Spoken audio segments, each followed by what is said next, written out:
Menya amateka y'umunyabigwi, igihangange cyahirimbaniye uburenganzira bwa muntu ku isi ndetse no muri Afurika muri rusange. Amazina ye nyakuri ni Nelsonmandela.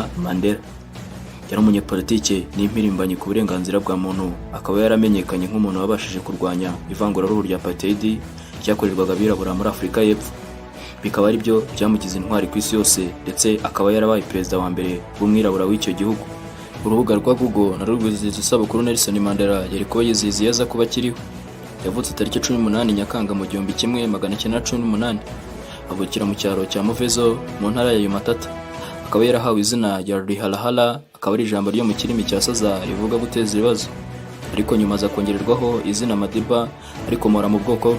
Izina Mandela akaba yararikuye kuri sekuru wari umuhungu w'umwami wayoboraga mu duce twa Trenski. Mandela yakoranye na bashiki be babiri mu cyaro cya Kono aho mama we yakomokaga.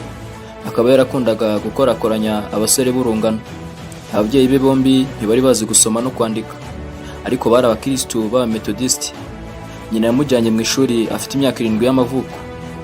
Nyuma yo kubatizwa muri iryo dini, umwarimu we wamwigishaga yamwise izina Nelson, izina rya gikristu, ubwo kwitwa Nelson Mandela ndetse wongereho Madiba.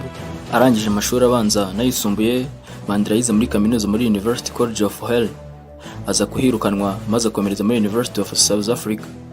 Akirangiza yatangiye gukora nk'ushinzwe umutekano mu birombe by'amabuye y'agaciro, aho yakoraga aniga amategeko muri University of Witwatersrand, aho yaje gukora n'impamyabushobozi mu mategeko. Nyuma y'imyaka 40 ayandikishije kuko yahabonye impamyabushobozi ari muri gereza mu 1989. Yari umusore w'intarumikwa, dore ko yakinaga umukino njyarugamba w'inkonjo bakunze kwita mu rurimi rw'icyongereza box. Mandela yaje gukorana na Olivier Tambo, undi mwirabura waharaniraga ubwigenge bwo muri Afurika y'Epfo. Nyuma baje gushinga ikigo cy'ubwunganizi mu mategeko mu 1952. Muri uwo mwaka kandi yaje gufungwa hamwe n'abandi 19 nyuma yo kwigaragambya bamagana amategeko yarabangamiye uburenganzira bwa muntu. Nyuma imyigaragambyo yarakomeje. Muri icyo gihe Mandela yaje gushakana n'uwo bita Kiziela, maze babyarana abana babiri.